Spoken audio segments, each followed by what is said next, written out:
का वोटर है तो ये जानकारी उनके लिए बहुत बहुत जरूरी है। चुनाव आयोग ने सिर नाम का एक नया अभियान शुरू किया है जो सीधे तौर पर वोट देने के अधिकार से जुड़ा हुआ है।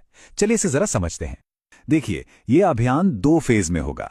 पहला फेज 4 नवंबर 2025 से शुरू होगा, जिसमें बूथ लेवल ऑफिसर्स यानी बीएलओज घर घर आकर वोटर्स की जानकारी को वेरीफाई करेंगे। अब इस पूरी प्रक्रिया का जो आधार है वो बहुत सरल है। 2025 की जो वोटर लिस्ट है उसकी तुलना सीधे सीधे साल 2002 की लिस्ट से की जाएगी और इसी तुलना के आधार पर हर वोटर को ए से लेकर एफ तक 6 अलग अलग कैटेगरीज में बांटा जाएगा। मतलब 2002 की वो लिस्ट ही एक तरह से सब कुछ तय करने वाली है। तो सवाल ये उठता है कि किसी को कौन सी कैटेगरी मिलेगी। इसके लिए ना 2 मुख्य चीजें देखी जाएंगी। पहली, वोटर की उम्र, और दूसरी, 2002 की वोटर लिस्ट में उनके परिवार का नाम है या नहीं। ठीक है, तो सबसे पहले ग्रुप को देखते हैं। ये वो लोग हैं जिनकी उम्र 38 साल या उससे ज्यादा है, यानी जिनका जन्म 1 जुलाई 1987 को या उससे पहले हुआ है। अगर उनका नाम 2002 की लिस्ट में मिल जाता है तो उन्हें रखा जाएगा कैटेगरी ए में, और अगर नाम नहीं मिलता तो उन्हें डाल दिया जाएगा कैटेगरी बी में। एकदम सीधा सा हिसाब है। अच्छा, अब आते हैं दूसरे एज ग्रुप पर। यह है 22 से 38 साल के वोटर्स, जिनका जन्म 2 जुलाई 1987 से 2 दिसंबर 2004 के बीच हुआ है। अगर इनके माता या पिता दोनों में से किसी एक का भी नाम 2002 की सूची में है तो उन्हें मिलेगी कैटेगरी सी। लेकिन अगर माता पिता दोनों में से किसी का भी नाम उस लिस्ट में नहीं है तो फिर उन्हें कैटेगरी डी में रखा जाएगा। और आखिर में बात करते हैं सबसे यंग वोटर्स की, यानी 18 से 21 साल के वोटर्स की। यहां पर नियम थोड़े और सख्त हैं।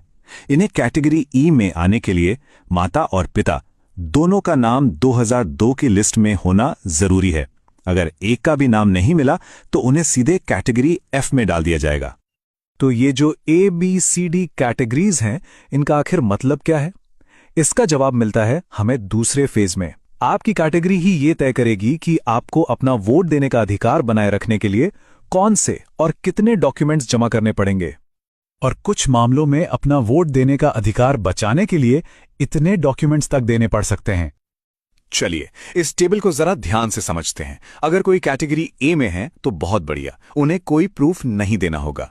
बी, सी और ई कैटेगरी के लोगों को सिर्फ अपना एक प्रूफ देना होगा। लेकिन कैटेगरी डी वालों को अपना और अपने माता या पिता में से किसी एक का यानी कुल 2 प्रूफ देने होंगे। और सबसे ज्यादा कैटेगरी एफ वालों को अपना और अपने माता पिता दोनों का मतलब कुल 3 प्रूफ पेश करने होंगे। और सबसे जरूरी बात, अगर ये प्रूफ नहीं दिए जा सके तो मतदाता सूची से नाम हटने का पूरा खतरा है।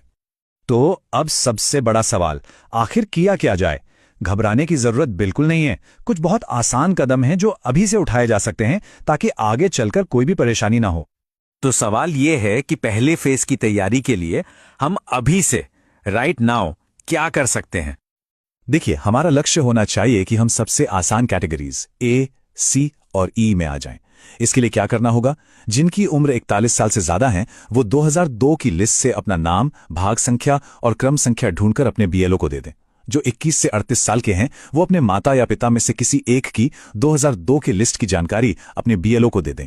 और जो 18 से 21 साल की युवा वोटर हैं वो अपने माता और पिता दोनों की 2002 की जानकारी निकालकर अपने बीएलओ को दे दें। एक बात याद रखिए, अभी से ये थोड़ी सी मेहनत करने का फायदा बहुत बड़ा है। जब पहले फेज में बीएलओ वेरिफिकेशन के लिए आएंगे ना, तो उनके लिए आपको ए, सी या ई जैसी आसान कैटेगरी में डालना बहुत सिंपल हो जाएगा और आप भविष्य की बड़ी मुश्किलों से बच जाएंगे। आखिर में ये सारी मेहनत सिर्फ किसी दस्तावेज के लिए नहीं है।